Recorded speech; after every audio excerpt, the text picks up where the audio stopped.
Welcome to Prabha channel. இன்றைக்கி நம்ம Sunday ஸ்பெஷலாக பாறை மீன் தான் சமைக்க போகிறோம். அது க்ளீன் பண்ணி இது வந்து ஃப்ரை பண்ணுறதுக்கு மசாலா கழுவியாச்சு. இது குழம்புக்கு மசாலா கொஞ்சம் மிச்சம் இருக்கிறதுனால பிறக்கி வச்சுட்டு வெங்காயம் தக்காளி தேவையான அளவு நறுக்கி வச்சிடலாம்.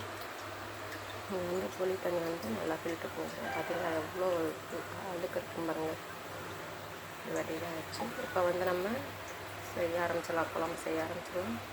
அடுப்பில் ஒரு சட்டி வச்சு அது ஹீட் ஆகணும். ஆயில் சேர்த்துக்கலாம். நான் வந்து கடலை நல்லா சேர்த்து சமைப்பேன். இதில் வந்து வெங்காயம் தக்காளி வதக்கலாம். வெங்காயம் சேர்த்துருக்கேன். இப்போ ஒரு பூண்டு சின்ன தக்காளி ஒன்று நறுக்கி சேர்த்துக்கலாம். வெங்காயம் தக்காளியை நல்லா வதக்கிடலாம்.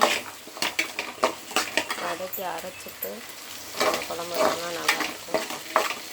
ஏன்னா ஒரு சில குழம்புல வெங்காயமாக இருக்கும், அதெல்லாம் பிள்ளைங்க கிடைக்கிறாங்க.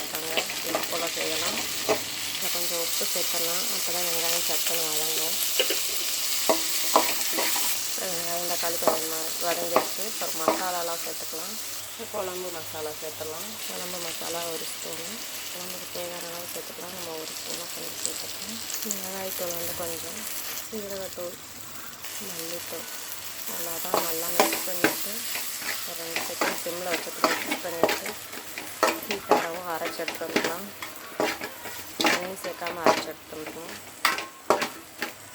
இப்போ தான் இப்போ அடுப்பு ஆஃப் பண்ணிடலாம். ஹீட் ஆகவும் அரைச்சி எடுத்து வந்துடலாம். இப்போ இதை மிக்ஸி ஜாரில் சேர்த்து நல்லா பேஸ்ட்டாக அரைச்சி எடுத்துகிட்டு வந்துடலாம்.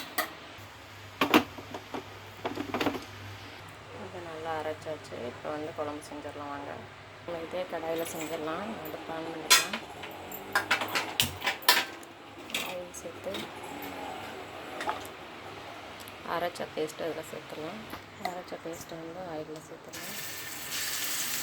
ஒரு 2 செகண்ட் அப்படியே வதக்கி விட்டுருந்தோம்.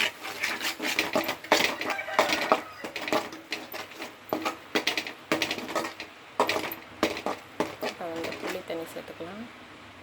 புளி தண்ணி வந்து நல்லா ஃபில்ட்ரு பண்ணி வச்சுருக்கோம். அது சேர்த்துக்கலாம் தேவையான அளவு.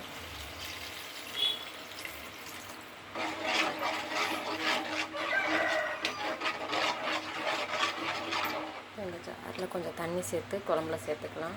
க்ளீன் பண்ணி ஜார் க்ளீன் பண்ணுற தண்ணியை அதில் சேர்த்துக்கலாம். குழம்புக்கு தேவையான உப்பு சேர்த்துலாம். ஏற்கனவே வெங்காயம் வதக்கும்போது கொஞ்சம் சேர்த்துருந்தோம், அதனால் பார்த்து சேர்த்துக்கோங்க. தேங்காய் வந்து அரைச்சி வச்சுக்கலாம்.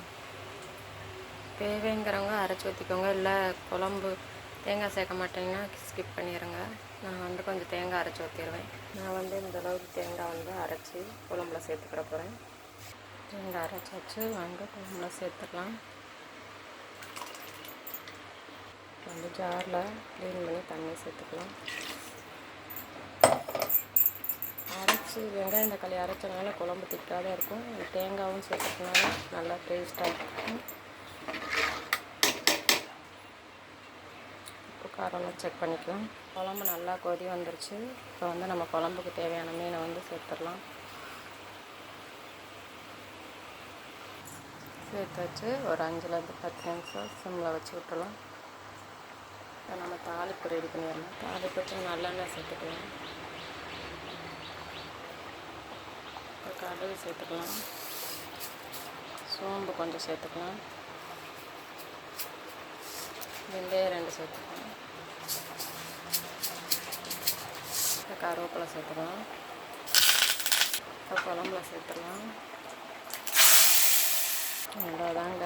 டேஸ்ட்டு பார்த்துக்கலாம் எப்படி இருக்குன்ட்டு. வேறு லெவலுங்க, செம்ம டேஸ்ட்டு. நீங்களும் இது போல் சமைச்சு எப்படி இருந்துச்சுன்னு மறக்காமல் கமெண்ட் பண்ணுங்கள். பாய். அடுத்த வீடியோவில் பார்க்கலாம்.